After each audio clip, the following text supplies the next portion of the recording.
Good morning, everybody. Welcome to ZEPS. My name is Sophia Russak, and I'm chairing this session in which we will talk about participatory democracy in the European Union. And we have three excellent speakers with us that know a lot about the topic. We have my colleague Berta Michel. She is our in-house expert on participatory democracy and also on digital deliberation tools. Alvaro Oleart, who is a postdoctoral researcher at the ULB, always mixing the two up, yeah. And well, he wrote a book, and which he will present to us also, and I'm also gonna hand out a copy to you guys to have a look. About precisely those latest, attempts of the EU to introduce more citizens' participation. And then we have Daniel Freund, who's a member of the European Parliament for the Greens, and he works a lot on all things democracy, rule of law, anti-corruption, future of Europe, so also perfectly suited. We are well equipped to look at where do we stand on involving EU citizens more directly into EU decision-making and where do we want to go. Now, before we start the conversation, also with you, of course, we will give Alvaro about 10 minutes to, he has 10 minutes to summarize a whole book. So let's see. Alvaro, would you like to kick us off with your main findings? Yes, thanks a lot, Sophia, for organizing this event, and also thanks a lot, Daniel and Berta, for being here. It's really a pleasure, and thanks to you for being here on already the summer. So yeah, I was expecting at least max 5 people, so I'm really glad that there's so many people that showed up. So thanks a lot. Okay, so I'll talk 10 minutes about my book. This is it. I'm really happy about the cover, so that's what I put it.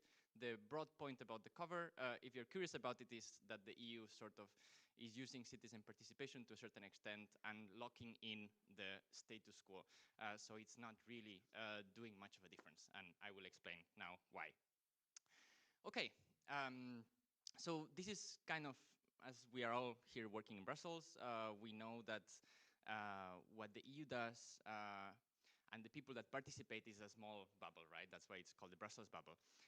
In it, we have some institutions that are playing a role, some lobbies, some civil society, some journalists, but broadly, it is not, there are not very vibrant debates beyond kind of the Brussels kind of context, right? So this poses a question for the democratic legitimacy of the EU. So, how to increase the democratic legitimacy when not a lot of people are following what happens in Brussels. So I think this is a legitimate kind of question about, okay, what do we do about it? And there's been long discussions on this topic. And since the late 90s, the European Commission has been funding a lot of civil society organizations that initially are meant to play sort of the role of mediators, right? Playing kind of a mediating role between EU institutions and citizens at large at the national level. Of course, this hasn't really worked because civil society organizations, and many of you are also working in civil society, broadly are not entirely connected to what is happening at the national level and operate basically as kind of lobbying actors, right, that are trying to counter lobby what the power of business actors at the European level. This came to, I think, a tipping point in 2016 when we had the Brexit referendum. And there, I think there's a fundamental reflection at the European level, and okay, we need to change something. Something needs to change. And I think 2016, I mean, it's not the exact point, but I think it's the key, I think, reference, because it's the moment as well that the Commission puts forward this the white paper on the future of Europe, and there's an increase of the citizen dialogues, the European citizen consultations that are organized in 2018. And there, at the same time, there's also some interesting experiences, especially in Ireland and in France, where there's some usage of sortition of basically citizen assemblies to kind of improve the legitimacy of what was going on, because there appears to be a disconnect between institutions and citizens. This, I think, comes to 2019 when we had the European elections. Von der Leyen is not a Spitzenkandidatin. There's another democratic legitimacy issue at the European level, and she promises to put forward the conference on the future of Europe. And here is where we go towards what they call the citizen turn, where the participatory turn emphasized funding civil society actors since 2019, there has been a turn from EU institutions, and more specifically the Commission, to fund some citizen-led initiatives. However, as we will see, these citizen-led initiatives are broadly coherent with a very depoliticized and technocratic understanding. These are the four panels that are put forward within the Conference on the Future of Europe, that initially, by the way, was meant to be led by the European Parliament, because there was this democratic legitimacy that Ursula von der Leyen had. Von der Leyen promises that the conference will be led by the parliament. Of course, she has to backtrack because there's no agreement, and the council really doesn't want the parliament to do something like that. So ultimately, it ends up in an interinstitutional kind of bargain between institutions. These institutions put forward these four panels, and the four panels, as you will see, basically they cover every aspect, almost every policy area. The reason is no other that the council was worried that if there would be a much sharper focus, then they could come up with recommendations and political perspectives that might threaten the status quo. So in the end, there's this kind of all-encompassing kind of panels that include every policy area. And there's a very technocratic conception of deliberation, right? So you have neutral experts that are selected by the institutions. Of course, if each institution is selecting the experts that validate their own points of view, but still they kind of emphasize that. And what is more interesting for me, there's this kind of construction of the kind of mythical creature of everyday citizens, which I think is something interesting that starts at the EU level with the conference, which are basically sortition-based citizens, right? So based on statistical criteria, you select some people that the institutions argue are considered to be representative of the broader population. Of course, to what extent 200 people can be representative of 500 million? I guess you can pose that question.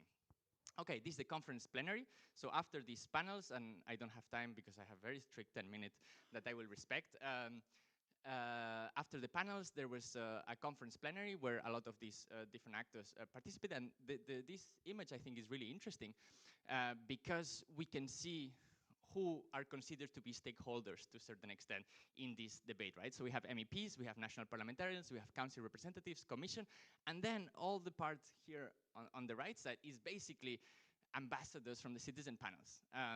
And then at the very bottom, you know, just very down there, you have some civil society organizations that, by the way, were excluded in the beginning. So initially, the organizers of the conference actually excluded civil society, but the civil society organizations wrote a public letter complaining about it, and they were ultimately included, but in very minor terms, especially in comparison to the representatives. So there was a clear overrepresentation of the ambassadors coming from the citizen panels, both the European ones and the national ones. Okay, after the conference, nothing really happened. I mean, maybe Daniel can talk a little bit after, but it's true that the commission, the parliament put for a declaration trying to call for a convention, etc., but it didn't really happen. What was interesting is that this type of citizen participation, it was took by the commission. So in the conference, it was the three institutions, parliament, council, and commission. And after the conference, it was the commission that kind of took a little bit the lead in saying, okay, you know, we are the ones that are really doing this citizen participation. Of course, following a very kind of consensus-oriented conception of deliberation that is also organized by private consultants, by the way, and some of which are here, because these type of panels are organized by private companies. Well, not all are private companies, but all are consultants. And the idea of these panels is to sort of, as they call, embed citizen panels in policy making. So the Commission has some policies that are, you know, in the pipeline, and we're going to organize a panel in order to give feedback and shape potentially this type of this policy. At the same time, of course, what ends up happening is that this is just rubber stamping what the Commission says, but with some sort of degree of democratic legitimacy. It's like, oh, we've consulted the citizens. And this comes from I think a wrong lessons learned from the conference, right? So I've shown before what the panels of the conference were, and you see that they were very open, right? It encompassed every policy area. It was very not focused. Here it's kind of the opposite. So it's very focused on food waste, virtual worlds, learning mobility, etc. But at the same time, it's so narrow that ultimately it just doesn't leave space for contestation, doesn't leave space for actors to actually contest the views of uh, against the Commission. And I'll put a few examples here. So for example, so there was a panel on food waste and they invited some civil society organizations, but of course they invited the civil society organizations that more or less agree with the Commission. So there was one civil society organization that had the idea of recommending citizens to do shopping lists, because of course if you do shopping lists, you don't buy more than you need. And this will ensure that there's not that much food waste. Similarly, for virtual worlds, they actually played this Renault video that is basically, how Renault is using the metaverse to improve their, productivity, etc. There are some innovations in terms of, technical tools. So they created this kind of virtual commission in which every citizen could create its own avatar and so on. But honestly, it didn't really help in terms of precisely bringing some contestation. And perhaps the most obvious example is there was one panel that I thought it was interesting. Okay, tackling hatred in society. This was organized in 2024. And okay, in 2024, there were some things happening, right? Especially regarding hatred.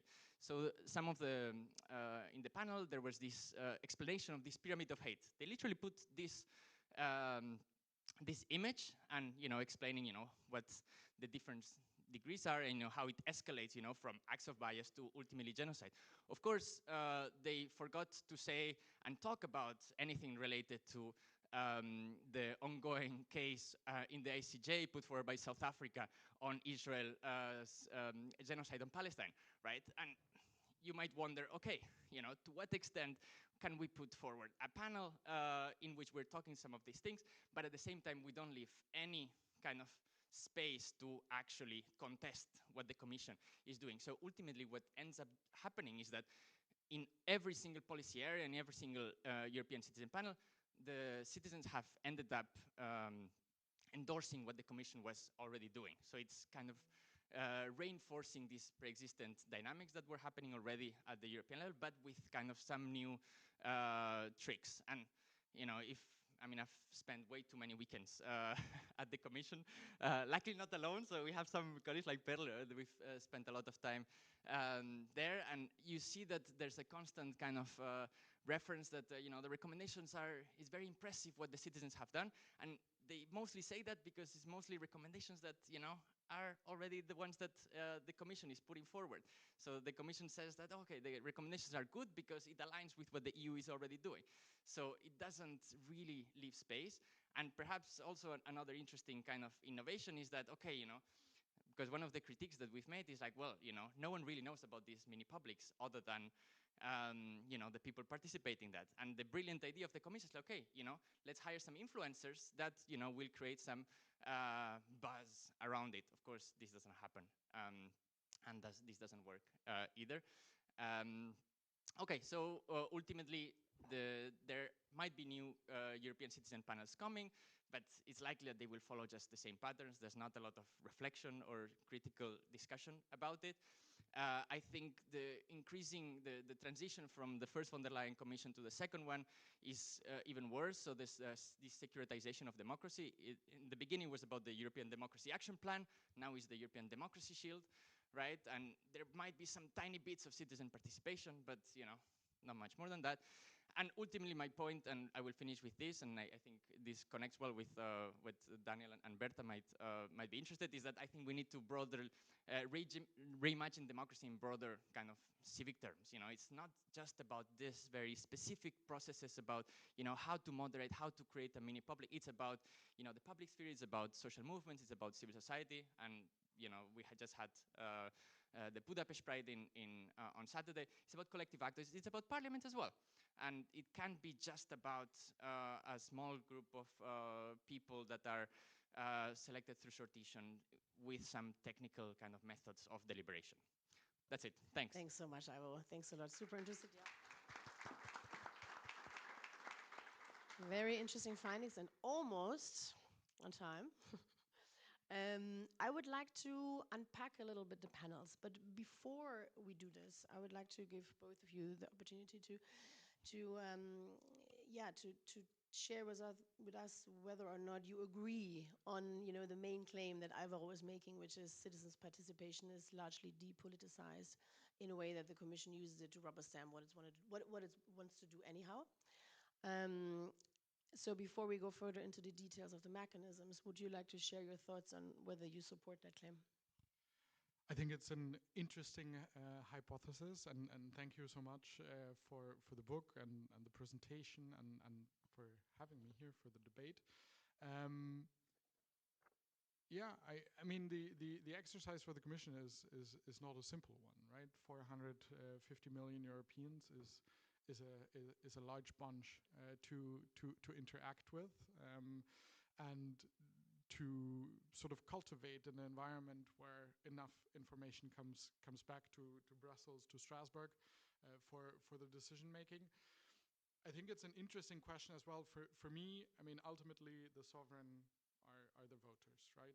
Are the people that decide what kind of society we want to live in. And I firmly believe, you know, I am an element of representative democracy, and I think there are lots of advantages of representative democracy. It makes sense that we all as citizens elect some people for a given amount of time to, you know, have enough time and energy to spend on sometimes very difficult question of how exactly to regulate fertilizers and whatnot. But I also believe that at any point in time, the sovereign can say, well, on that specific idea, for example, you know, or that specific solution that seems to be coming out of the representative system, I'm not happy with. I want to sort of take my power that I have delegated for a certain period of time. I want to take it back, or I want to influence that question. But balancing the two is of course a delicate thing, and you know the European Commission does get elected by us, nominated by the, with the exception of Hungary, democratically elected governments in the council. So there is a democratic link. You can always strengthen that, and I'm all for that. But then you have given them a mandate for 5 years, right? And to justify where do you sort of take it back and where not? Where do citizens get an additional say beyond what they have done during the European and the national elections is an interesting question, and I think something that we constantly need to debate and go back to citizens and check with them. Do they want to adapt the functioning? So I think it's a very good contribution and a starting of a debate that you made. Thanks. Before I turn to Berta, let me ask one follow-up on that. Is there then some kind of legitimacy competition between the European Parliament and the participatory mechanisms such as the panels? And how do different colleagues look at this? I mean, you're from the Greens. Your party is, you know, traditionally very progressive when it comes to these things. But I hear that MEPs from more the right and center-right and far-right, and they have different views on that. I mean, to some degrees, yes, but to some degree, I mean, every letter, email, post on social media that I receive, every event that I attend where people tell me, look, but this really needs to change, we need to do this or that, is in a way some sort of challenge to, you know, my own opinion, the program that I ran on in the European elections. The world changes, right? I mean, already now the program that I was elected on this time around to the European Parliament is coming in on a year and a half old. The world evolved. Trump wasn't in the White House when we wrote all this. So, you know, it's also necessary that it gets challenged and you know, constantly updated. I don't think it's a threat to parliamentary democracy. I very much think that if citizens feel, you know, that beyond the act of going to vote every 4 or 5 years, they want to provide additional input, you know, they are the sovereign. They decide how much additional input they deliver. And I think, you know, I mean, you have mentioned the examples from France, from Ireland with the citizens' assemblies. I think that is a very valuable addition to parliamentary democracy that, particularly in Ireland, I would say is exemplary. And so. Yeah. Berta, would you like to come in? All right, so while I was reading the book and Alvaro was doing his presentation, I was trying very hard to find things that I disagree with because it makes for a much more interesting panel. Unfortunately, he has done pretty good work with his book.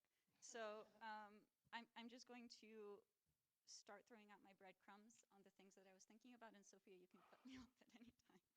So, first of all, the Alvaro's book includes a section on the fact that we need to have much more conflict, or we need to be much more comfortable with conflict in democracy, especially when we talk to each other and when we deliberate, which is also why I'm disappointed that I couldn't find something to disagree with, or I did, but tiny. So, so there, I think that's something that I very much agree with. I also very much agree with the fact that we do need more citizen participation, and we need more citizen participation that is funneled in a way that is believable. So it's not that citizens show up, let's say, to a 3-day conference, they talk to each other, they make some recommendations, and then it kind of disappears into a black box. And if you're not super involved in Brussels, then you don't know what's happening. So that would be kind of the basis of what I'm about to say. I'm just curious, who here is from a civil society organization or a civil society? Okay, great. So we recently did a report on how civil society is involved in EU-level policymaking, and during that process, we did a bunch of interviews, and it turned out that there is a perceived competition between civil society engagement and citizen participation, both from civil society and how they feel things have evolved in recent years, and from EU officials who are telling us, you know, I don't need to engage civil society because I'm already doing citizen participation. So there, I think a very important thing is to say you do need both. They have different values, or they contribute different things. And then maybe, I know there's going to be a section in which we get a little bit into this, and like, how do you do this? How important is this? Another thing to think about is this neutrality that you brought up. So again, I agree with Alvaro that neutrality on like these political issues shouldn't be something that you strive for in a citizens panel. You should strive for maybe conflict, disagreement, or people not understanding each other, and then through deliberation coming to understand each other. And if this results in an impasse and you realize that there are situations in which people are so divided that even the best facilitators and best moderators and best situation can't get them to get together, then you deal with that problem. But at the moment, we have the opposite problem. And related to that, I know in your book there is a lot of mention of non-EU, kind of like grassroots citizens' assemblies or maybe national citizens' assemblies. I was involved, and I'm involved in one such campaign called the Democratic Odyssey. It's very lovely. I encourage everyone to look it up. There, essentially, we are campaigning for a permanent People's Assembly in Europe. So the permanent part means that this should essentially be a permanent fixture of European policymaking. So it's not that you invite citizens ad hoc for certain issues. It's that there is this, perhaps an institution, maybe, do we want a new European institution? That is made up of citizens from all over Europe. The second thing about this is that it would travel all over Europe, so it's not situated in Brussels, much like the citizens panels were also distributed across different cities, which is very useful. And in this kind of like experiment that we did three assemblies in different European countries.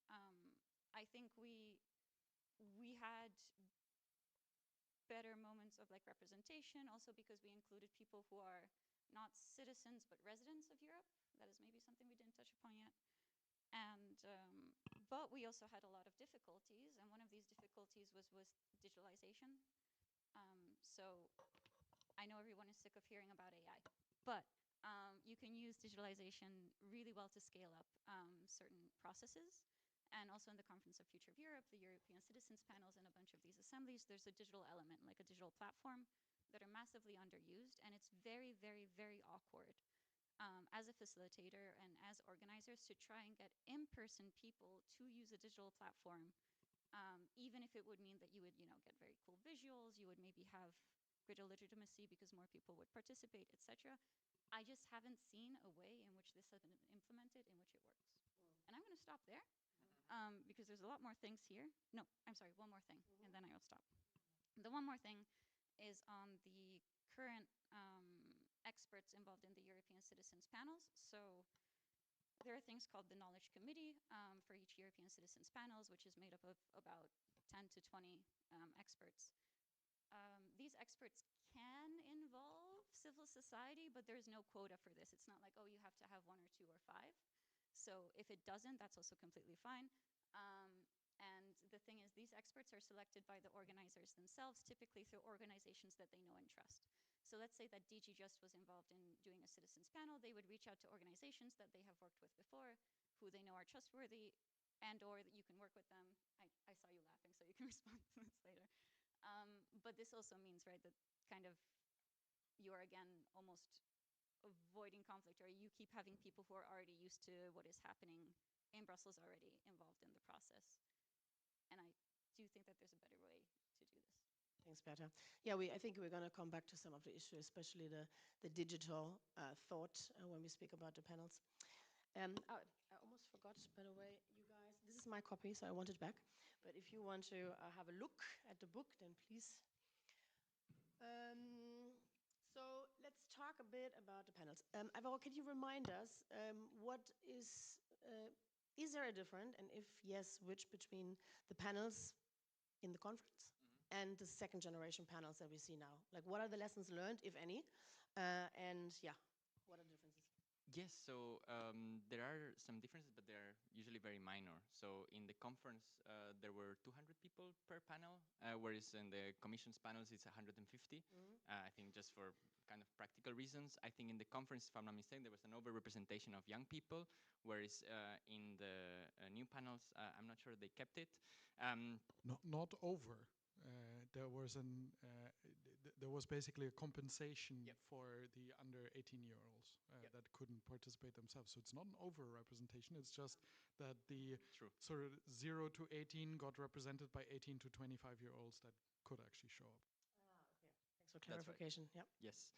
And I think maybe the main difference was, as Berta was saying, in terms of how the experts were selected. So in the case of the conference, it was basically the 3 institutions putting forward kind of their preferred experts, whereas in the case of the commission, it's literally the commission selecting their, in many cases, their own people. So there's literally people from the commission participating in the knowledge, which, okay, is justified on the grounds that, okay, they know more about this, which is obviously true, but I mean, at the same time, it clearly filters the type of ideas that might kind of come up. And maybe just as a quick response, also because I think what you said, Daniel, was really interesting about France and Ireland. What I would say, and the relation between citizen participation and civil society, is that the benefit of, for example, the exercises in Ireland on gay marriage or on abortion, it's not the exercise in itself, it's the broader debate that it triggered, right? So it's, you organize a citizen assembly, and the assembly becomes an interesting kind of space that sort of triggers broader debates across, you know, Irish society, and I think that is a very interesting kind of usage, and I'm very much supportive of that kind of logic, right? That this is definitely not an argument against citizen participation, but about a type of citizen participation that precisely has the capacity to expand debates beyond very kind of closed spaces, like I think the Commission is doing, and this type of, precisely this knowledge committee, you know, it's selecting its own kind of people. It just contributes to kind of put, you know, bigger boundaries and make it more difficult to trigger broader debates. If it's like a very specific food waste, I mean, because they have the farm to fork strategy, they want some feedback on this very specific and concrete thing. I mean, to what extent can that trigger broader debates? I don't know, especially if you don't invite those actors that might contest it. So in the conference, the conference, the topics were super broad. And basically all policy fields were in 4 baskets. And then in the second round, it gets super specific. Yeah. What I wanted to say, because I fully agree, of course, you know, that the Irish citizens' assemblies in particular managed that way better. I mean, my ambition in the conference, and I was one of the board members, right, of the Conference on the Future of Europe, was to go into that direction. I think the big difference between the Conference on the Future of Europe and the citizens' assemblies in Ireland is, in Ireland, it was clear what will come out of this. They said, you know, we're going to have a referendum at the end, and the citizens' assembly sort of helps in determining what we put to the vote. Whereas here, it was completely and deliberately left uncertain what comes out of this. This was the big fight between the European Parliament and the governments of member states in the Council. We wanted a concrete outcome. and the governments did everything to prevent that. And as you said, the huge topics was part of that strategy. I mean, on the very day that we went online with that platform, where we ask all citizens of the Union, if you have ideas for the future of Europe, this is the spot to put them. 14 governments come out and say there is not going to be any consequence of this conference on the future of Europe. We're not going to change anything. What a fantastic invitation to citizens to come in. Next thing, I said, look, you have all these ideas coming on the platform. Maybe the ideas that are most popular should somehow be identifiable, and people can see, look, these are the top 3, top 5, top 10, whatever number of ideas that get most attention, comments, support. No, we hide it away. Next idea was, look, those that do get the most support, maybe we should guarantee that the top 10 ideas that get the most support, that is what we will discuss then in the randomly selected citizens panels. No, but every single idea that was somehow meant, we put some support behind any of these proposals, wasn't done. And then in a way, the worst thing came when the conference itself was over. We in the parliament sat down and said, we're going to take this seriously. We're going to translate all these recommendations that emanated from the citizens, were then worked in, and you described what this plenary looked like, right? But everyone that sat in this plenary, at least in principle, somehow agreed to the 325 proposals that came out of the conference. And we said, well, let's turn it now into legislation, but also into the necessary treaty change. Yeah, and all the commission did, I mean, I heard the commissioner and her team, they stood up a couple of months, 6 months, whatever, after the conference and said, 95% delivered.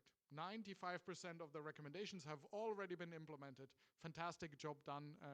No more need for citizen consultation ever. Well, and we put forward treaty change proposals. There's actually, I think the report is 140, 150 pages long of concrete amendments, to the EU treaties based on the recommendations that we worked on in the conference. And it's been over a year and a half that, I don't have the right to legislative initiative, but I have the right to treaty change initiative, and we used it for the first time, and we get wholly ignored by the governments. They haven't even discussed this once. They haven't even sat down and, they can even say every single proposal that the parliament has made on 150 pages is complete nonsense, we're not doing it. At least that they could have done, but they don't even discuss it, let alone do we trigger a convention or take it any further. But I mean, this is so far on the horizon, no? I mean, seriously, is there, Daniel, will there be treaty change with it, or even the serious consideration of touching the treaties within this term? Well, I would say that, quite honestly, if we do not change the treaties, I think there is a serious risk that the EU will collapse. We cannot, everyone that talks about enlargement, everyone that means, that we're opening the door to Ukraine, to others on the Western Balkans for enlargement, this enlargement is impossible without treaty change. And quite honestly, given that the Americans abandon us, that Putin is at our door invading accession countries, when are we going to learn from, look back at last time we changed the treaties. We have had the euro and financial crisis. We have had migration. We have had Brexit. We have had a global pandemic. And now we have war back in Europe. If we are not willing to learn from this and adopt the lessons into the treaties, well, we're going to go down. Yeah. Yeah, I totally agree. I totally agree. But I think I also don't see a big enlargement in this term. I think, if we talk about Montenegro, for instance, we don't need treaty change for that accession. In the next, so I also see only the big enlargement probably only for the next term that would then indeed, hopefully, trigger the bigger discussion on the treaty change. But let's lead back to the panels. So I hear you that you say basically that the conference also was not so effective because there was no follow-up. And everybody also knew, right? And I think we talked about it earlier. Also, the media knew that there is no follow-up. There is not. It was not like the convention that prepared the Lisbon Treaty. So no follow-up.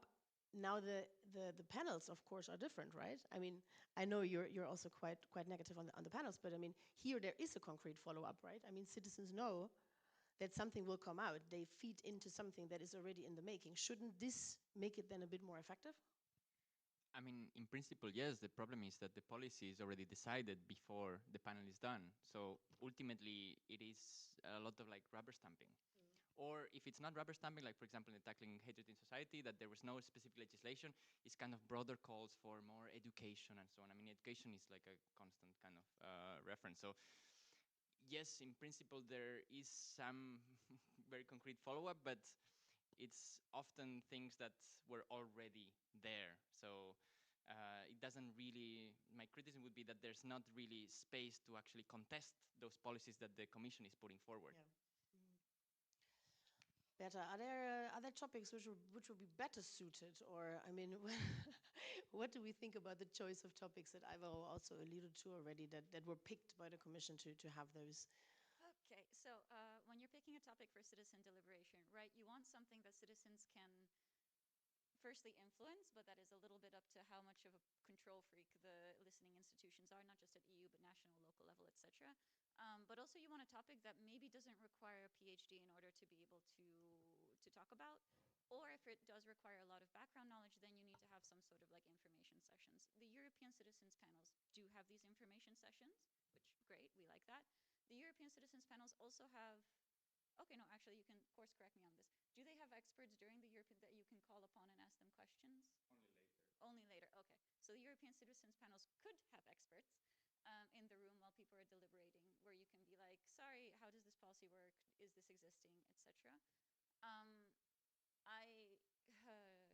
Your question is very, very good.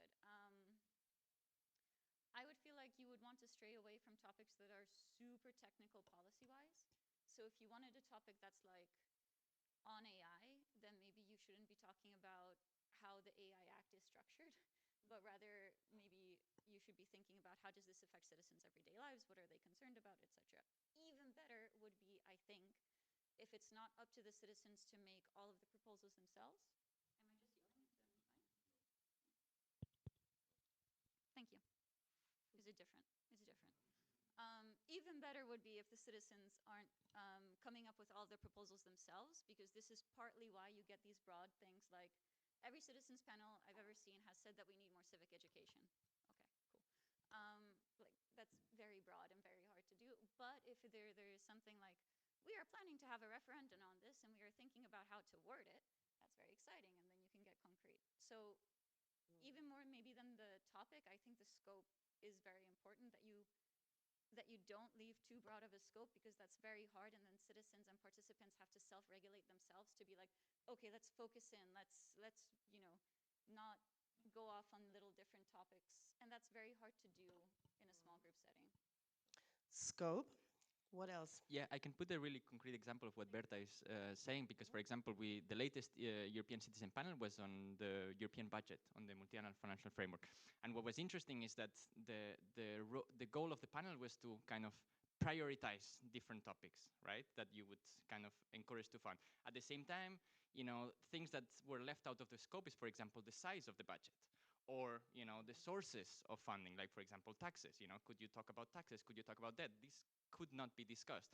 And related to the experts, there are some experts that already in the first session usually are available for some kind of discussions, but the experts often play a very problematic role. So for example, in this budget kind of panel, there was a very good example in which some of the one of the groups actually put forward more oversight for and more power to the European Parliament to decide on the budget, because that will increase the representatives. There were two experts in written feedback. One of the two experts was actually working for the Commission, that literally said, written, that this falls outside of the scope of the panel, that they shouldn't be saying anything about the European Parliament, and that therefore they should focus on basically something else. So I mean, here it's a very extreme case, because it's true that it doesn't happen in every case so obvious, but this was very blatant, in which you clearly see the experts kind of aligning themselves very closely with the Commission's views. Just on that, a small anecdote from the conference, because there we had the same scope debates, right? And on this online platform where we asked citizens, what are your ideas for the future of the Union? And the Commission's view, and also the member states, honestly, they wanted only proposals that don't involve treaty change. So they were sort of asking to the citizens, tell us your best ideas, but please consult with your favorite constitutional lawyer first whether this is possible to do without treaty. I mean, this is just not a way you can interact. I mean, already with people here in Brussels, it's difficult, but with citizens, it's ludicrous, right? I want to brainstorm a little bit more about how these panels could be made more efficient on EU level. But I also would like to give anybody who wants to ask a question, make a comment, please. Do we have a microphone? Yeah, could you briefly introduce yourself and then...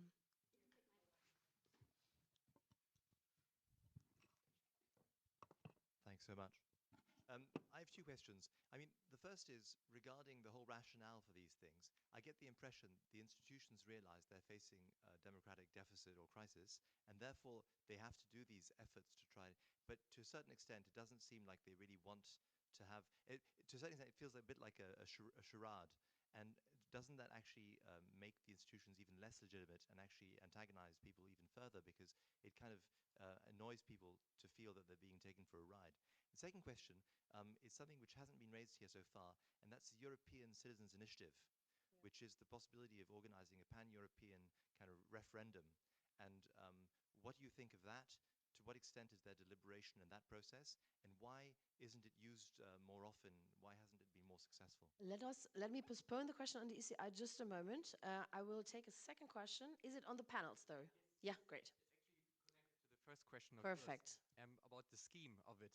My question would be if, and we did not talk about this yet, I feel like, it's about maybe the bad or negative sides about citizen participation. Because if you do citizen participation, and let's say I'm a EU skeptical citizen, and they tell me, yes, you have 3 weekends to give us all your feedback if you want, and then after the event, the Commission says, yeah, we might come back to your ideas, we might follow up on this. I'll be even more skeptical about the EU than I was before.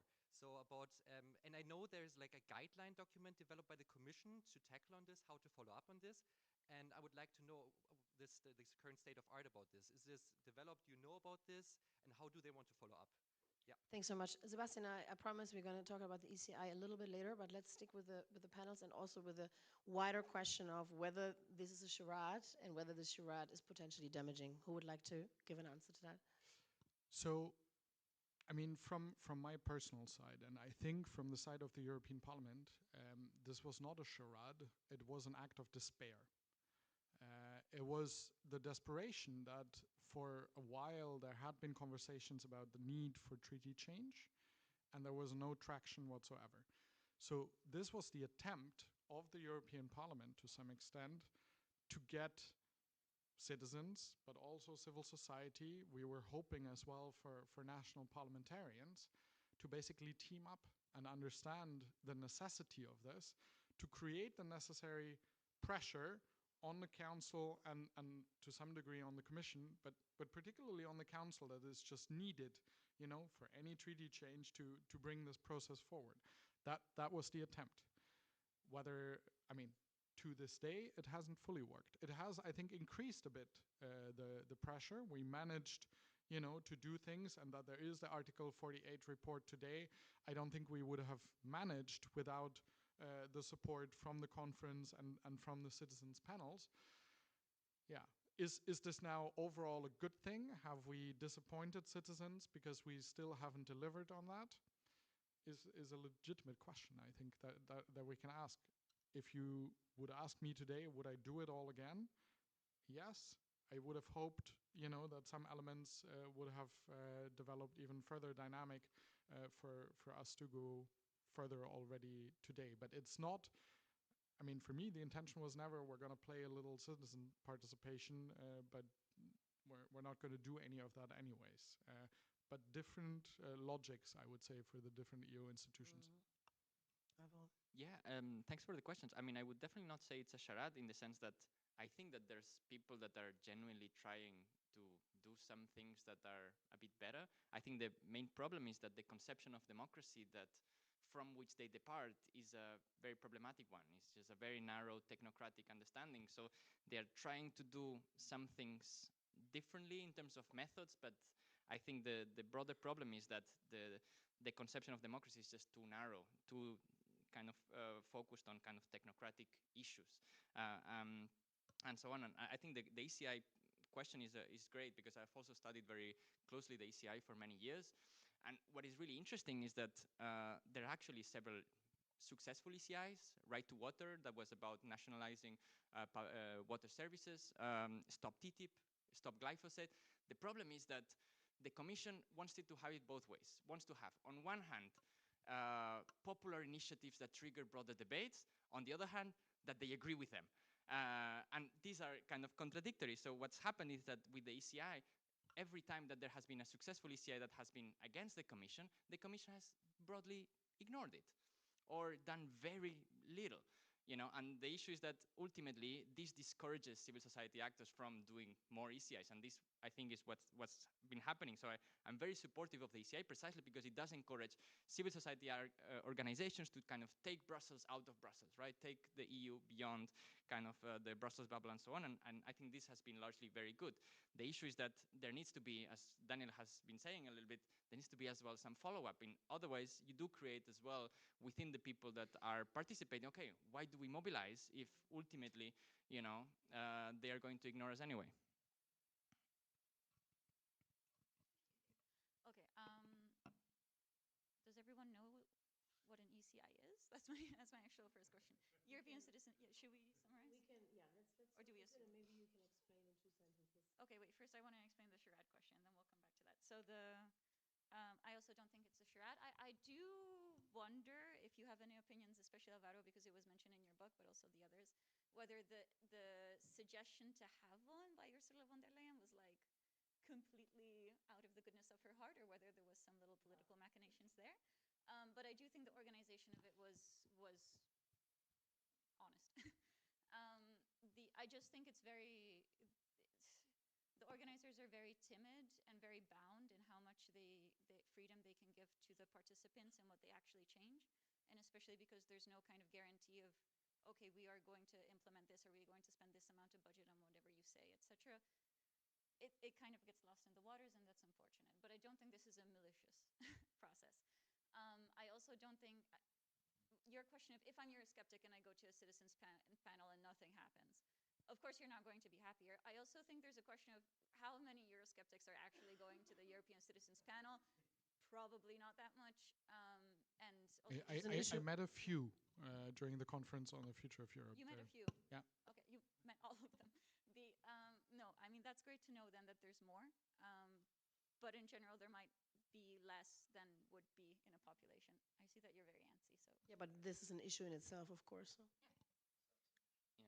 But I mean, at the same time, I wouldn't say that the people that participate, I mean, I've met, of course, a lot of them. Usually they are happy. I mean, ultimately you go, on a trip, for 3 weekends and so on. I mean, you meet nice people from across Europe, and honestly, it's very nice. And people, the organizers are very nice. I have friends that are also organizers, and it's usually a pleasant experience as such, right? So I'm not sure that they will become kind of Eurosceptic. I think the problem is not so, and the Commission, to be fair, and the institutions have tried to make them ambassadors, try to keep them informed a little bit, but the problem to me is not so much, whether they are kept informed or so on, but is that the starting point is a problem.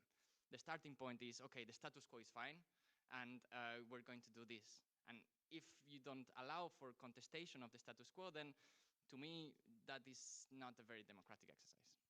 And can I quickly, because you asked also about the follow-up as to what happens afterwards. So as far as I know, and this is information from March this year, so after the European citizens panels, the Commission facilitates to form an alumni group so that these people can stay in touch, kind of. It functions more like a newsletter so that the Commission can stay in touch with them. And they tried to organize a meetup 6 to 12 months after the European Citizens Panel for updates and feedback, etc. When I had this interview in March, the person I was interviewing in the European Commission's DG Com did tell me that they hadn't done this yet with the 2024 cohort. So you can also imagine that there's just a huge lag there. So again, not malicious, just slow or weak. Yeah. No, I was just thinking so the ECI, maybe we talk about the European Citizens Initiative for 5 minutes or 3. It is not it is not at the core of our discussion. I wanted to talk about it, and I wanted to ask you guys whether there's any, notable news, anything report worthy, let's say. My personal impression, but I mean, you guys know this better, is that this is an exercise which has lost its momentum and it's still ongoing. But it is very, as you said already, because there is not sufficient follow-up to keep people motivated. There have been lots of technical problems in the beginning. To my understanding, they have been resolved, but the problem remains that the Commission is, in a very powerful position of either taking things forward or letting them die. And so what I hear from you is it's a similar issue of depoliticization, right, with the ECIs than it is with the. Not exactly. So the ECI just so basically it's an initiative that is put forward by at least 7 people from 7 member states, in which they have to put forward 1 million. 1 million people from 7. No, but it has to be started by at least 7 people. Okay. And they put forward, an idea that enters within the boundaries of what the Commission can actually do. And after the Commission gives the approval, because this is a key point, that it requires that the Commission approves that this ECI is legit, then they campaign for 1 year and they need 1 million signatures in at least, with some quotas in 7 member states, etc. And I think this was in the Treaty of Lisbon, so 2009. And I think this was a great idea because precisely the point is, okay, let's encourage mainly, civil society actors and citizens to organize and to bring EU topics to different member states. And this, I think, is very good. And it worked very well because the first initiative actually was successful, Right to Water. It was put forward by trade unions, EPSU, the European Public Services Union, ETUC, and a bunch of other trade unions. They campaigned, they managed to get more than 1 million signatures. The problem, of course, is that, right after the Commission gave them a hearing in the Parliament and they met a couple times, and then they said, okay, we're, putting some commas in there and some commas here, but broadly it didn't really, they didn't follow up with what the initiators wanted. There were a couple of examples like TTIP. This was an interesting one because in the Stop TTIP campaign, what was interesting is that the Commission denied that this was within their mandate. Then the ECJ came back and said, no, actually, it was within your mandate. But what was interesting is that the organizers, activists actually went and did the ECI anyway, so they followed the same criteria, but just without the logo of the Commission, basically, and the kind of formal part. And they collected over 3 million signatures. It was very successful. Again, the Commission broadly ignored it and so on. And even though TTIP didn't sign, it was not because of the we ECI. still don't have TTIP. Yeah. So in a way, they implemented that. Yeah, I mean, in some ways the organizers won, but not because of the ECI. And the similar things happened with glyphosate, right? Like Stop Glyphosate, that was only a few years ago, in which campaigners, environmental campaigners especially, put forward all this kind of energy. They managed to get it, and again, the Commission kind of folded again. So I think that's a little bit where kind of the energy is kind of going down, that you ask a lot of effort, because it takes a lot of effort to collect 1 million signatures. I mean, it is very hard. Well, I mean, having been in civil society before I got elected to the European Parliament, I think there's 2 major obstacles, basically, to this. Why it isn't working and why civil society, beyond the examples that you have mentioned, has stopped using the tool. The first one is, I mean, even if things go well, you get a hearing in the European Parliament, and bigger civil society usually can get a hearing in the European Parliament by sending an email to a couple of MEPs, and that's a bit less work than gathering 1 million signatures, right? And the second thing in the technicalities is, why do we not allow these organizations, if already you're doing that work in all those member states, gathering these signatures, we're not allowing the organizations to keep the emails and keep the group of citizens that has actually signed up to this informed. That would be an incentive to organizations to do it anyway, right? If you then gather 3 million email addresses and you have a base that you can mobilize, I don't know, maybe on other trade agreements, maybe on other issues, related to what you have just advocated for, then there is a sense in putting in that work and doing that. But again, member states have basically done everything to disincentivize that can be used properly. You're not allowed to do anything on treaty change. You're not allowed to use the emails. We're keeping it all down so that, God forbid, any of these ECIs can lead to something more meaningful. So the motivation of putting in all that work, pretty limited at this point. Talking about the civil society, indeed, you've been with civil society before. Now you are a representative in the parliament. Is there a tension? Is there some kind of competition between the two? Because in the panels, the organized civil society is playing a much smaller role, from my understanding. What is your take as an MEP on that? I don't think that there is competition at all. I mean, I see myself to some degree, and I think we as Greens also collectively see ourselves as the parliamentary arm of organized civil society. Our democracy cannot work without people gathering certain interests and putting them forward. And that goes for environment NGOs, for labor unions, also for corporate associations to some degree. We need that input. Otherwise, exactly, but it seems that the Commission prefers the direct involvement of citizens rather than the organized. I mean, when you look at, still the consultations they do, the expert groups, I mean, look at the lobby meetings, that's by many orders of magnitude outweighs the interaction that they have with professional civil society represented in Brussels.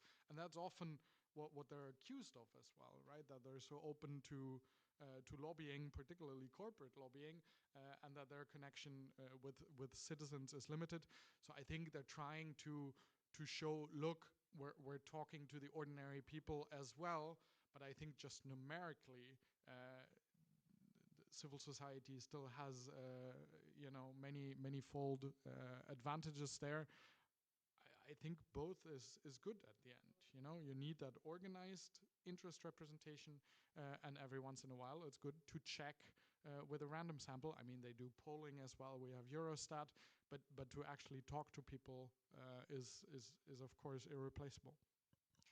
Unless you would like to step in, I'm going to look into the room again. Yes, the lady in yellow. Thank you. And then, yeah, my question is for Alvaro. I definitely. Could you introduce yourself? Is this working? Yeah. Could you introduce yourself? I'm Nabila. I was working for Federation for Innovation and Democracy Europe here in Brussels, and I wanted just to, I agree with your critique that this is depoliticizing in itself, how it is presented and how the topics are chosen and so on.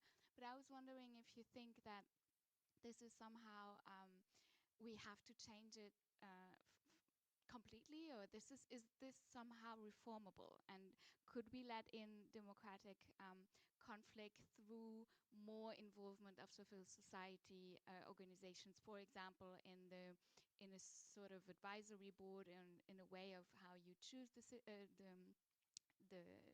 experts, but also could we think of citizens in another way? Because I also agree that this concept of everyday citizens, although I think this can also be found in other forms of citizen participation on national level or other levels, is in itself, we always see citizens as lay citizens that are not politicized, but could we include also social movements, for example, and then have a more politicized group of people that could work together? I'm going to take another question in the back here.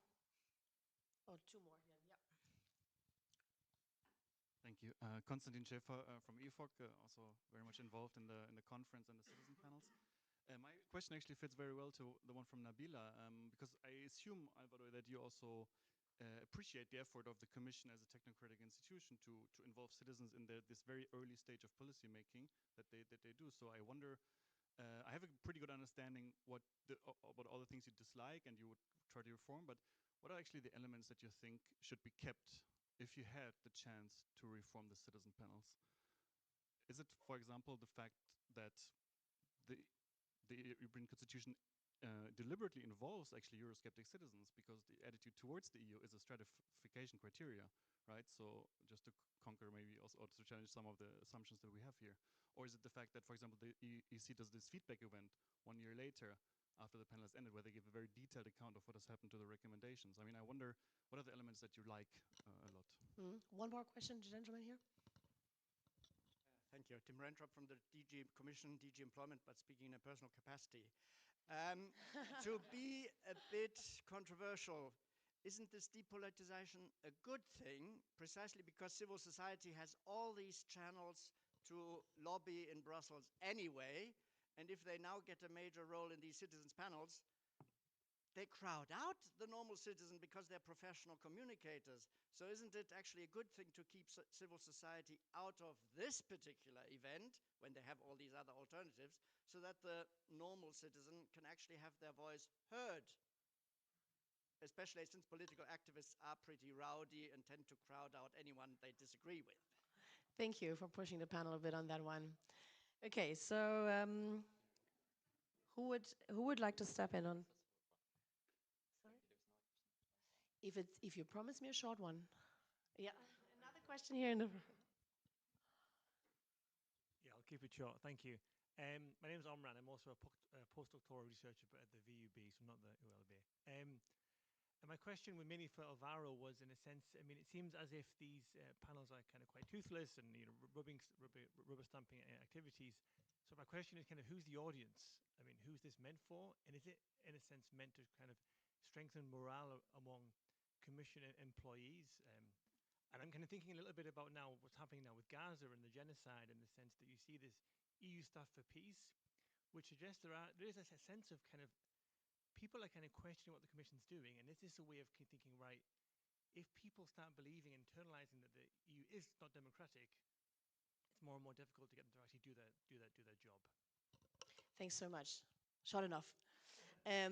So how about you start, because there was the question on the movements and also on the rethinking citizens. I think that was directed on you, but I would like to hear from all of you indeed, because it leads back to a question that remained unanswered so far: what to improve, which elements to keep, what to improve with the panels, and then to move on to the civil society and whether we should keep them out.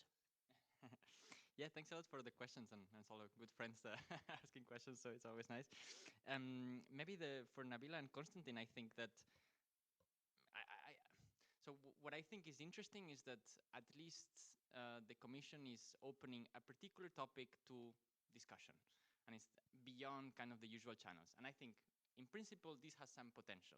Now, the problem, I think, is that maybe so I'm not necessarily against the idea of doing something along these lines, but maybe the Commission is the wrong actor to do this, right? And maybe here I would turn it a little bit to Daniel, maybe the Parliament would be better suited to have some of these debates precisely to ensure that there's political pluralism, because what the Commission does otherwise is kind of close it down to its own kind of usual suspects, whereas maybe in the Parliament there was at least the kind of the pluralism of the European political parties that would play out. And here's where I totally agree with what you were kind of suggesting, Nabila, of kind of trying to bring actors that will otherwise not be present in Brussels, because I mean, colleague from DG Employment is saying, well, you know, it's good that civil society is kept out, but I mean, yes, there are some voices of civil society, but I mean, let's be honest, I mean, in Brussels, there are way more voices of business lobbies than there are from civil society. And also, maybe the point of doing this kind of exercise would be to bring out those civil society voices that are not from Brussels, maybe, right? And that are maybe, you know, activists in some national member states or, you know, beyond, that are not actively or usually kind of participating, or national trade unions or actors like that that might otherwise not be active. Because, and this goes back to Omran, because who is the audience? And this is a great question, you know, who are we doing this for? The Commission seems to be doing this for mainly to play interinstitutional politics and to say that, okay, we have some more democratic legitimacy of this particular policy because we did this kind of panel, and then we go and negotiate in trilogues with the Parliament and the Council and say, hey, you know, we did this, which therefore means that most citizens agree with what we're doing. So I think that poses a lot of problems. Daniel, two questions that I would really like you to answer. First of all, indeed, would the Parliament be better suited to do the panels than the Commission? And second, what should we do to make these panels more effective on EU level? So whether the Parliament is generally better suited, I don't fully know. I think, I mean, the way we did it in the conference across the institutions, it worked very well. And then whoever felt, that on a specific issue they had the citizens behind there, it was used as an argument time and again during the debate in plenary. So maybe an interinstitutional structure is the way to go. I don't know. There will be lots of fights over funding and who has the necessary resources to pay for this. I think. I mean, one thing that has been a huge asset definitely for the Commission is the staff. If you look at the people within DG Comms that actually work on this, they are among the leading experts definitely in Europe on these matters. So those I would keep. Then I would equip them with more political backing, because just having the relevant unit and head of unit that are doing a good job, of course, doesn't mean that from the highest level in the Commission it gets the necessary support. And as I've said before, that is ultimately what it needs. If I have been very hesitant for the Parliament to come back with another citizens panel, because for me, the most obvious question is, so you held this giant conference on the future of Europe. You have 325 recommendations that you got. What have you done? And before I asked citizens to come back, can you spend 3 weekends away from your families and kids and, a weekend in between work weeks discussing EU policy issues? I feel like I need to be confident enough to say, what you're doing here matters, and we're gonna, not take everything 100% of what you say and put it into law maybe, but there will be actual real life consequences of that.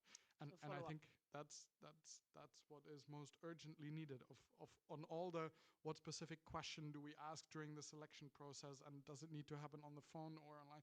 I mean, those are maybe questions that I leave to experts like yourself to sort out, with scientific evidence, what works well and what doesn't.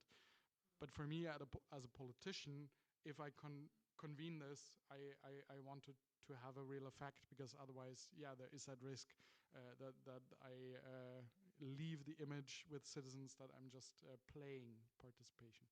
So follow-up and implementation is the key to success on this. Better.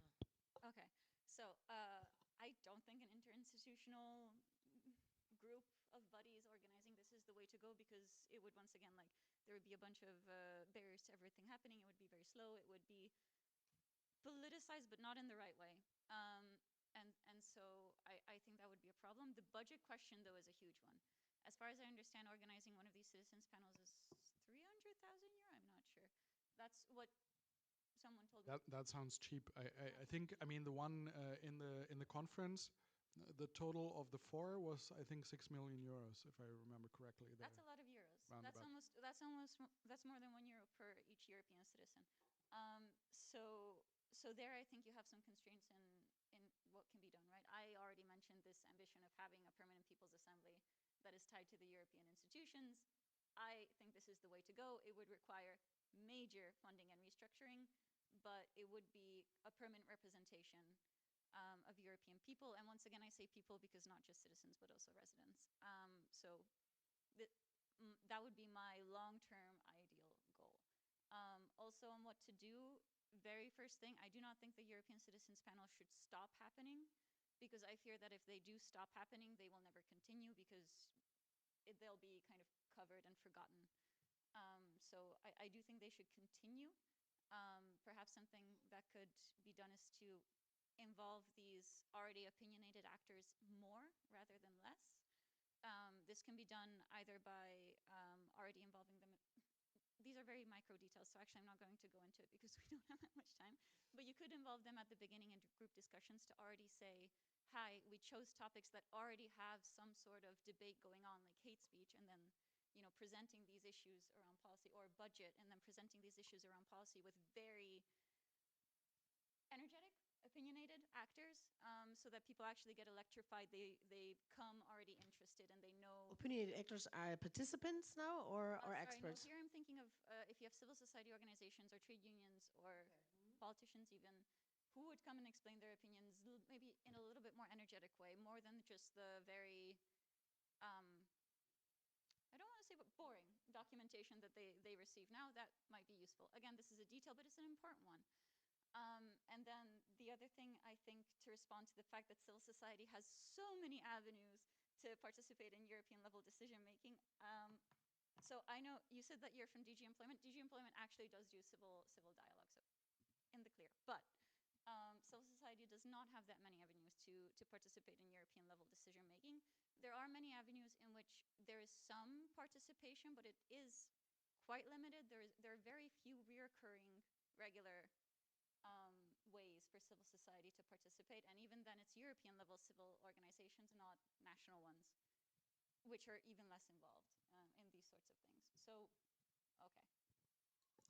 So, okay. Can I just react to that one question of the permanent citizens' assembly? You know, I mean, let's discuss the details and stuff, but I don't think that moving to a sortition-based type of parliament is better than an election-based parliament. Yeah, but so, you know, let's talk about the details, but, you know, putting sort of another chamber next to the European Parliament with randomly selected people that is constantly there. Ultimately, I believe in elections. I believe in people with a program going out and say, look, this is my plan. Do you support this? Then elect me to the European Parliament. I think that's good. And just putting, I mean, we've had, you know, in Greece elements of sortition democracy. I think it's interesting for individual ideas to test them in these kind of citizens' assemblies, but making them permanent and on lots of or all of the issues, I think I'm less of a fan than parliamentary democracy. I mean, here what I think is really interesting is to kind of see the tension that exists between different conceptions of what representation is, right? Because in sortition-based type of representation is given what they call descriptive representation, right? Through a set of criteria, age, gender, education status, etc., right? Political representation through elections is a different type of representation, right? And the representation might be of trade unions or of civil society is also yet another type.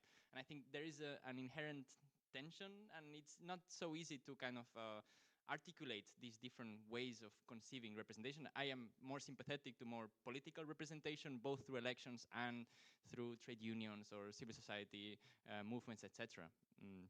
But it exists, and there are some contestations of these types of representation. We could unpack this much further. It would be super interesting, but we're running out of time. We have 2 minutes left, so I'm gonna, so each of you in 30 seconds asking the crunch question, in how far this citizens' turn, as Alvaro called it, you know, so the new approach, let's say, of the EU towards participatory democracy and the new efforts with the conference and with the panels, does this improve EU democracy? Yes, not fast enough, not far enough, but I think it was, you know, all of this is good. We should have used, of course, cherish what we already have and further build on that. I continue to believe that hopefully we don't have to wait another 10 years for real outcomes in terms of treaty change and that. And I continue to think, you know, we need that convention. And I would like to see a convention that is not exactly composed like it's foreseen in the treaties, but that, you know, what you showed, that assembly that we had during the conference, is a good example. We can tweak some of the elements here and there, but to have broader representation of randomly selected citizens of civil society in that conversation, I think is very valuable contribution to our democracy. Alvaro, last words. Does it save European democracy? I have to stick to my book. In my book says no, so I have to say no. No, because I think it directs participation towards individuals, and I think that is part of the problem, right?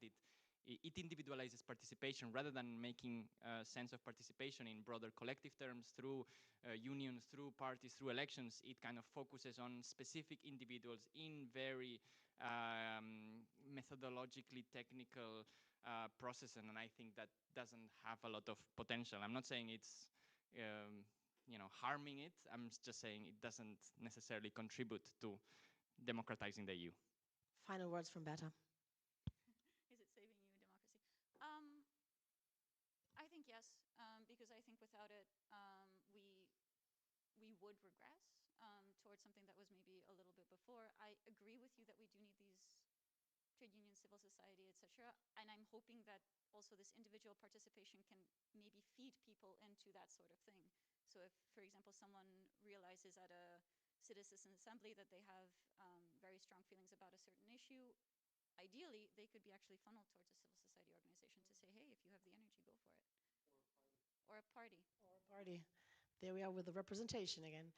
Thank you very much, first of all, to you three for being here on this panel and sharing your insights and thoughts on the topic with us and Thanks, your Sophia. book. Yeah, thank you.